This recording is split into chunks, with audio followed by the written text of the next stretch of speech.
오래된 영화 한 토막입니다. 쉰들러 리스트라고 하는 제목의 유대인 수용소에서 많은 유대인들을 구해낸 1,100명의 목숨을 구해낸 독일 사람의 이야기입니다. 전쟁이 끝나고 6년 동안 수없이 많은 사람들이 죽어간 그 속에서 자기가 제도를 바꿀 수 없고 권력과 맞서서 싸울 수 있는 힘이 없지만 자기의 있는 재산을 다 처분해서 돈이 마련되는 대로 교도소장과 거래하고 또 그들에게 은밀하게 대접하고 그들을 회유하면서 한 사람 한 사람씩 그 교도소에 갇혀서 죽음을 기다리던 사람들을 몰래 빼내는 겁니다. 그리고 마침내 2차 대전이 끝났을 때 오히려 독일 사람이기 때문에 많은 위험을 당할 것을 염려하고 그 쉰들러가 한 사람 한 사람 이름을 써가면서 그 사람과 돈을 맞교환하는데 평생 그 긴 기간 동안 모은 재산들을 얼마나 많이 소모했는지 아는 유대인들이 서명을 합니다. 그리고 편지를 씁니다. 이 사람은 우리 유대인들을 도와준 참 고마운 독일인입니다. 그러면서 그 교도소에 갇혀 있는 동안 금으로 도금을 했던 치아를 교정했던 그 금을 모아서 반지를 해서 선물을 줍니다. 그 반지에 새긴 구절은 탈무드에 나오는 격언을 히브리어로 썼는데 한 사람을 구함은 세상을 구합니다. 한 사람을 구하는 것이 세상을 구하는 것이다. 그때 쉰들러는 이야기합니다. 아니야. 나는 지금도 후회되는 일이 너무 많고 아쉬운 일이 더 많아.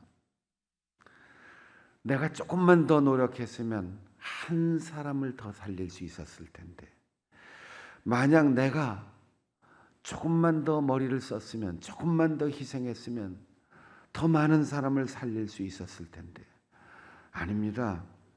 당신 덕분에 1,100명이 살아났습니다.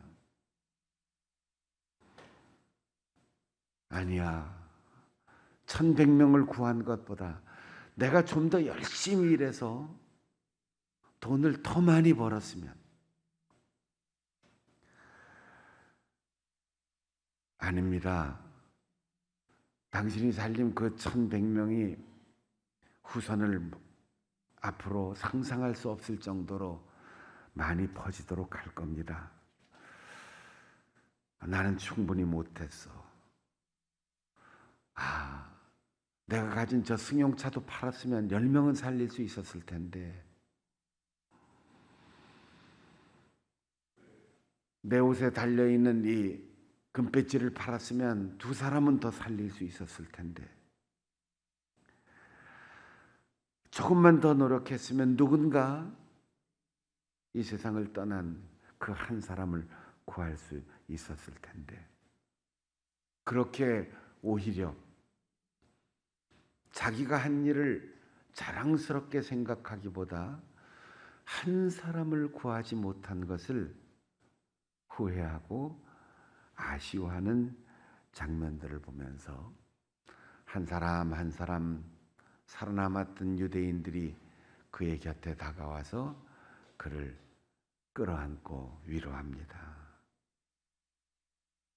당신 덕분에 많은 사람들이 살았습니다. 이 영화에 가장 오래 남는 명언이 바로 한 사람을 구하는 것이 온 세상을 구하는 것이다. 예수님은 그리고 사도 바울은 온 세상을 구한다. 온 세상을 다 바꾼다. 그런 목표를 가지고 있었지만 매일매일 자기와 만나는 한 사람, 매 순간 한 사람, 그것이 세리이든 그것이 이방인이든 율법학자이든 가늠하다 붙잡혀온 여인이든 나병 환자든 눈이 보이지 않는 아니면 죽은 시체라도 한 사람을 살림으로 한 사람에게 하나님 나라를 전파함으로 오늘날 온 세상을 살려가고 있습니다. 사랑하는 여러분, 바울 사도가 보낸 편지에서 우리가 살아난 것이 어떤 지식이나 어떤 행위, 공로, 그리고 깨달음이 아니라 예수 그리스도 그 한 분께서 우리를 위하여 피 흘리신 그 죽음, 그 한 분이 흘린 피지만 그분이 피 흘려 죽으심으로 그 옆에 있던 한 사람이 살아났고 그 살아난 한 사람이 또 새로운 사람들을 살리고 그 피의 복음을 전함으로 예수 그리스도의 피로 우리가 아무런 공로 없이 구원받았다는 사실을 이야기하고 있습니다. 한 사람을 구원하지 못한다면, 한 사람을 사랑하지 못한다면 우리가 민족 복음화, 지역 복음화, 세계 선교, 하나님 나라 이런 거창한 구호를 얘기하는 것이 위선일 수 있고 자기 도취일 수 있습니다. 오늘 한 사람을 위해서 내가 피 흘릴 수 있다면, 그리고 예수 그리스도의 피 흘린 그 희생이 아니라면 새 생명의 출생과 구원은 불가능합니다. 이 땅에 한 사람이 태어날 때도 어머니의 고통이 있기에 태어났고, 이 세상에 한 사람이 성장할 때도 아버지 어머니의 전적인 희생이 있었기 때문에 한 사람이 성장할 수 있었습니다. 희생 없이 생명은 없습니다. 희생 없이 구원도 없습니다. 그렇다면 여러분, 우리 스스로에게 물어봅시다. 나는 과연 한 생명을 위해서, 한 사람의 구원을 위해서 얼만큼 희생했는가? 얼만큼 헌신했는가? 오늘날 우리 교회가 이 세상에서 점점 축소되고 위치가 격화되고 사람들로부터 외면당하는 이유가 과연 건물 때문인가? 사람의 숫자 때문인가? 아니면 우리가 장식하고 치장하는 것이 부족한가 질문해 보아야 합니다. 교회가 사회를 위해서, 복음 전도를 위해서 얼마나 희생하고 있는가? 그리고 이 사회적인 재난과 어려운 시대를 넘길 때 과연 우리는 개인적으로 또 주의 이름으로 얼마만큼 희생의 십자가를 졌는가? 사람들이 원하는 것은 바로 그런 교회 본래의 모습을 교회가 보여주기를 바라고 있는 것이죠. 내가 구원받은 것이 성경 공부로 구원받은 것이 아니고 누군가의 언변 때문에 내가 설득당한 것이 아니고 예수 그리스도의 십자가에서 흘리신 피, 그 희생으로, 그분이 죽으심으로, 그분이 못 박히심으로, 그분이 엘리 엘리 라마 사박다니라고 부르짖을 만큼 고통을 감당하셨기에 우리가 새 생명으로 거듭나고 하나님의 자녀로 구원받았다는 사실을 기억하십시오. 그러면 우리가 세상을 보는 눈이 달라지고 사람을 보는 눈이 달라지고 우리의 인생의 가치관이 달라지고 오늘 하루를 살더라도 우리가 어떻게 살아야 할까? 자명한 답이 나올 것입니다. 바울 사도는 계속해서 이야기합니다. 동물로 드리는 소나 양의 피를 흘리는 제사도 한 사람의 죄를 씻어주는 효과가 있는데 하물며 성령으로 충만한 예수께서 죄 없으신 그분의 몸을 제물로 십자가 제단에 올려드렸는데 단번에 그분의 죽으심으로 우리의 과거, 현재, 미래 그리고 이 땅에 사는 모든 사람, 죄인들을 구원하는 피의 효과가 어찌 없겠느냐. 동물 한 마리로도 한 사람을 구원할 수 있었는데 동물 한 마리의 피로도 한 사람의 죄와 실수를 씻어 주셨는데 하나님께서 그 아들을 받으시고 예수 그리스도께서 죄 없으신 그 순결한 피를 흘리셨는데 어찌 우리의 죄를 씻지 못하겠느냐. 그것도 겉으로 지어진 행위로 저지러진 것 그것뿐이 아닙니다. 우리의 양심까지 깨끗하게 하신다고 했습니다. 여러분, 세상의 형사법은 머릿속에 생각한 것을 죄로 처벌하지 않습니다. 현장에서 잡힌 그리고 유력한 증거가 나타난 범인이라 할지라도 무죄 추정의 원칙으로 죄가 없는 사람으로 그 사람을 조사해서 마침내 증거를 찾아서 죄인으로 그를 재판하고 판단합니다.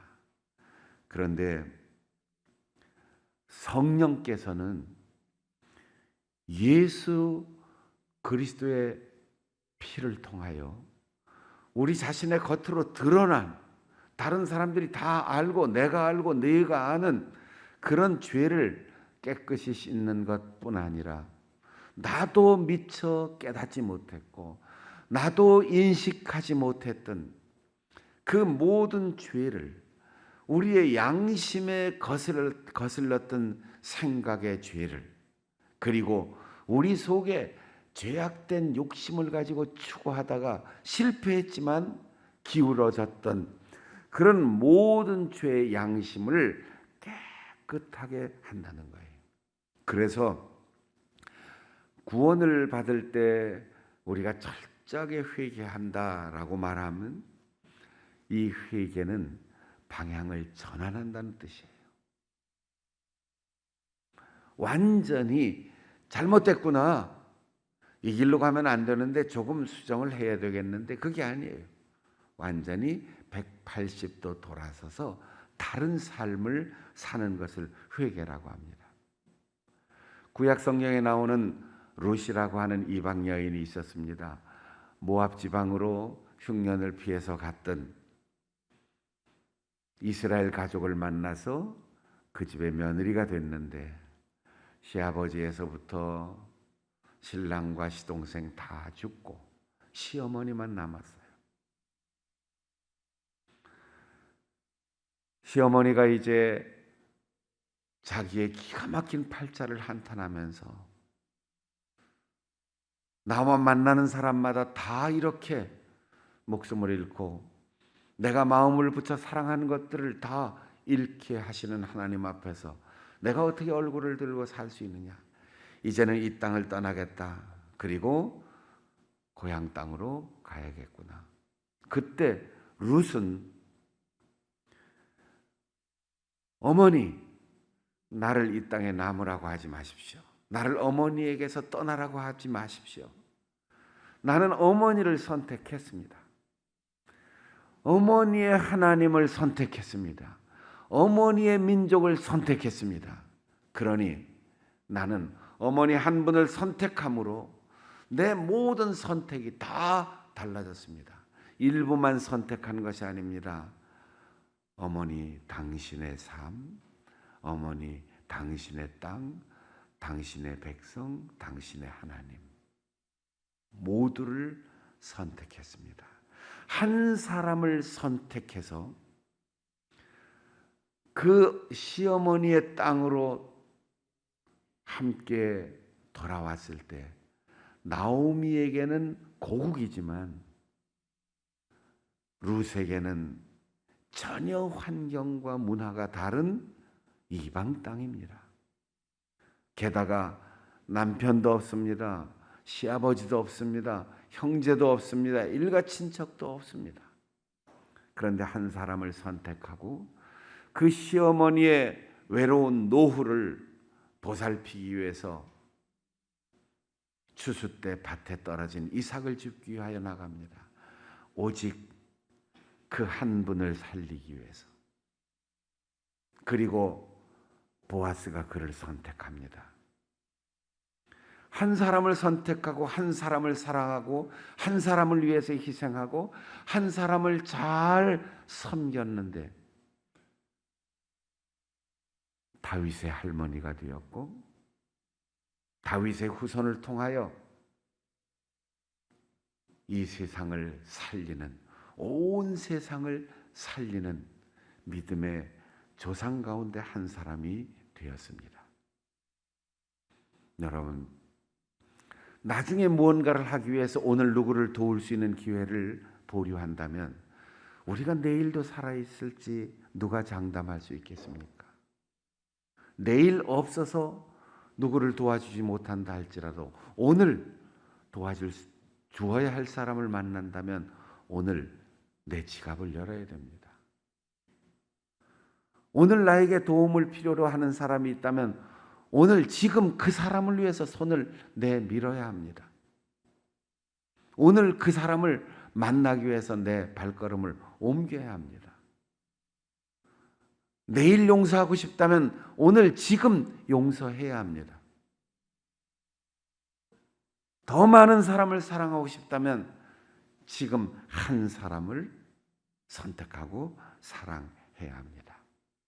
이것이 성령이 예수 그리스도를 십자가에 못 박히는 때까지 인도하신 그 성령이 주시는 양심의 결단이고, 성령 충만한 사람은 결국 행위를 조심하고 법을 잘 지키는 사람일 뿐 아니라 양심까지 깨끗하여 순수한 마음으로 아름다운 사랑의 생각을 하게 되는 것입니다. 여러분, 인격을 가다듬어서 좋은 생각하려고 꿈도 꾸지 마세요. 공부 많이 해서 기가 막힌 발상을 떠올릴 생각 애초에 하지 마세요. 기도하고 말씀 묵상하고 찬양하고 주 앞에 설 때 하나님께서 우리에게 지혜를 주시고 하나님께서 우리에게 마음을 넓혀 주시고 하나님께서 성령으로 우리에게 극복할 수 있는 능력을 주시니 성령의 사람으로 살아가시기를 바랍니다.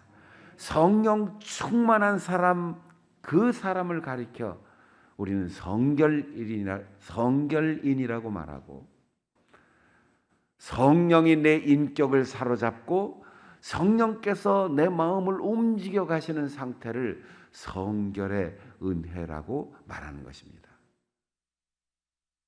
도가에서 말하는 것처럼 돌을 닦아서 신선이 되는 것이 거룩함이 아니에요. 우리는 언제든 실수할 수 있고 언제든 연약할 수밖에 없는 존재이지만 예수 그리스도의 피로 값없이 구원받았다는 사실을 믿고 늘 기도하고 늘 말씀을 묵상할 때 성령께서 우리의 인격과 감정과 우리의 양심을 주관하심으로 깨끗하고 거룩하게 살아갈 수 있게 하는 성령 충만한 은혜, 바로 그 거룩한 은혜가 우리 성결의 가족들 여러분 모두에게 충만하시기를 바랍니다. 또한 성령으로 섬기는 희생의 삶을 살아갈 수 있게 하신다 하였습니다. 여기 섬긴다는 말은 단순히 봉사한다, 나누어주는 복지 사업을 한다, 그런 뜻이 아니에요. 하나님 앞에 무릎 꿇어 예배하는 행위를 가리켜 섬긴다 그럽니다. 그래서 예배도 영어로는 서비스라고 표현을 해요. 여러분, 이 세상에서 가장 아름다운 서비스, 가장 하나님이 기뻐하시는 서비스 뭐예요? 예배입니다. 우리가 함께 참 어려운 시대를 여기까지 잘 극복했습니다.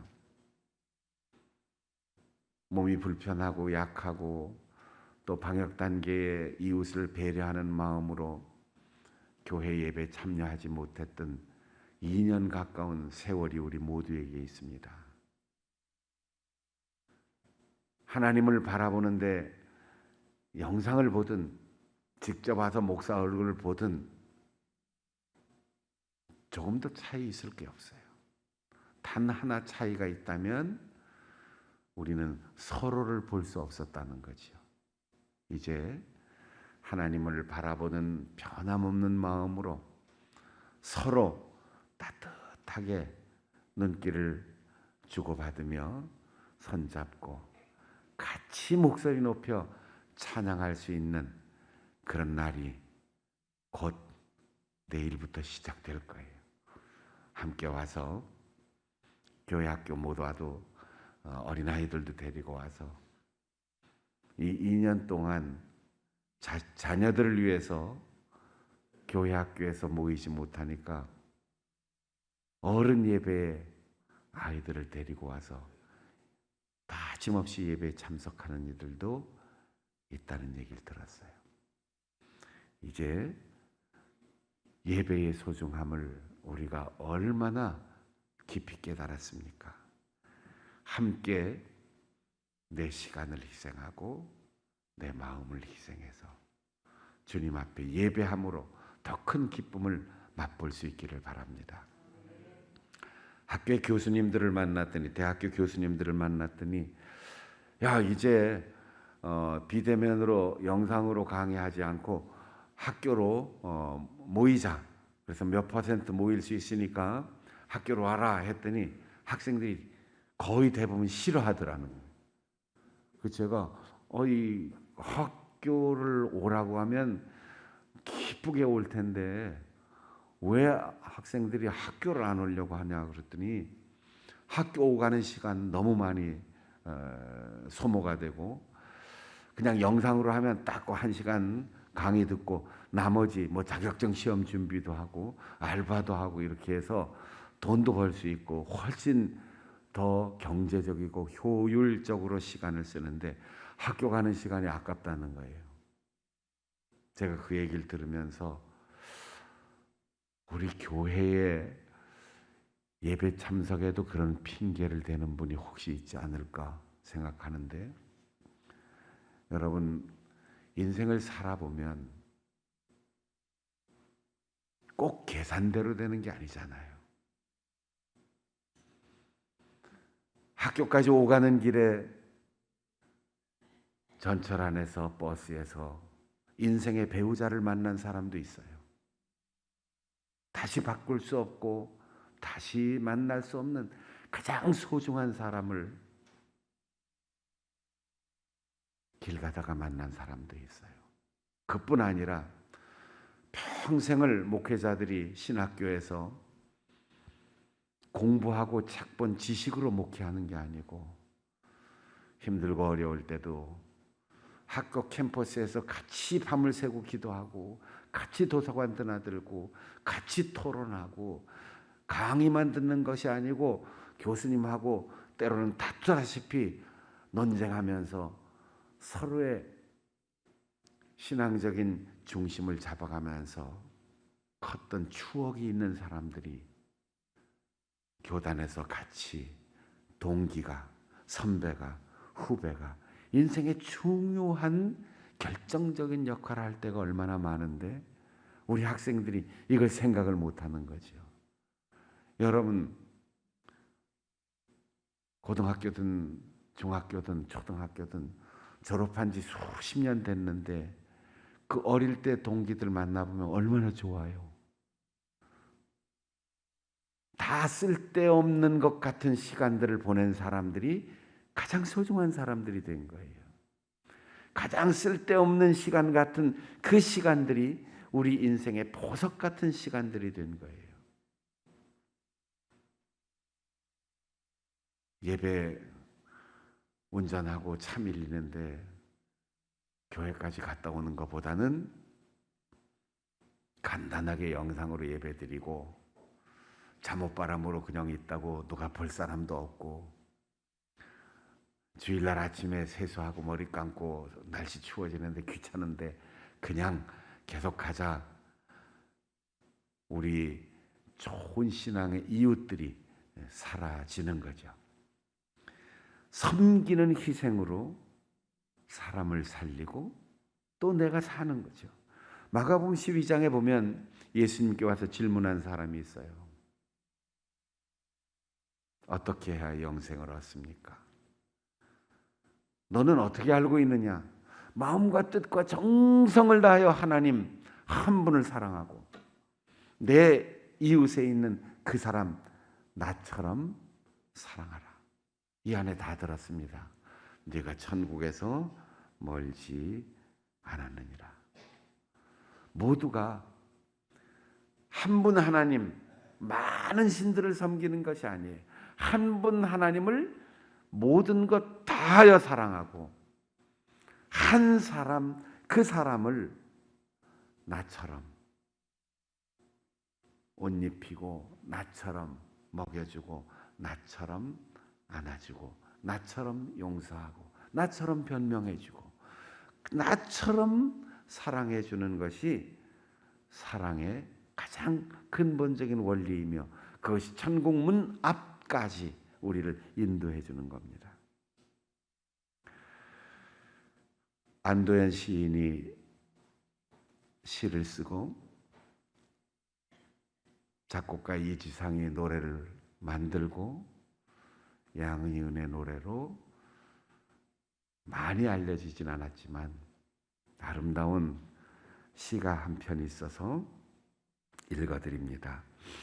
한 사람을 사랑하는 일이 죄 짓는 일이 되지 않도록 나로 인해 그이가 눈물 짓지 않도록 상처받지 않도록 사랑으로 하여 못 견딜 그리움에 스스로 가슴 쥐어 뜯지 않도록 사랑으로 하여 내가 죽는 날에도 그 이름 진정 사랑했노라.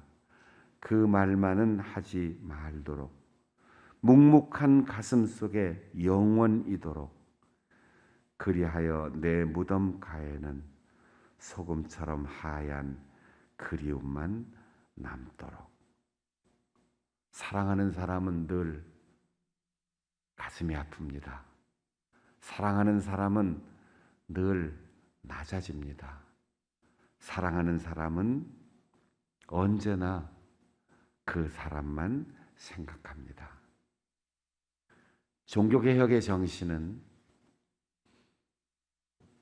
교회가 마치 하나님의 나라인 것처럼 천년 왕국인 것처럼 권력을 가졌던 시대에 한 사람의 믿음이 얼마나 소중한 것이며 제도나 미사 형식이 아닌 예수 그리스도의 십자가의 은혜로만 구원받고 하나님의 말씀만이 절대 구원인 것을 새롭게 되찾은 운동입니다. 마틴 루터에게 고마움을 그리고 수많은 유럽의 종교 개혁자들과 그 개혁 정신을 우리에게 전해준 한 사람들을 기억하면서 하나님 한 사람을 사랑하게 하시고 내가 누군가의 희생으로 구원받은 것처럼 나도 희생하게 하옵소서. 하나님을 섬기게 하옵소서. 그렇게 마음을 가다듬고 새 출발하는 우리 모든 성도들이 되시기를 바랍니다.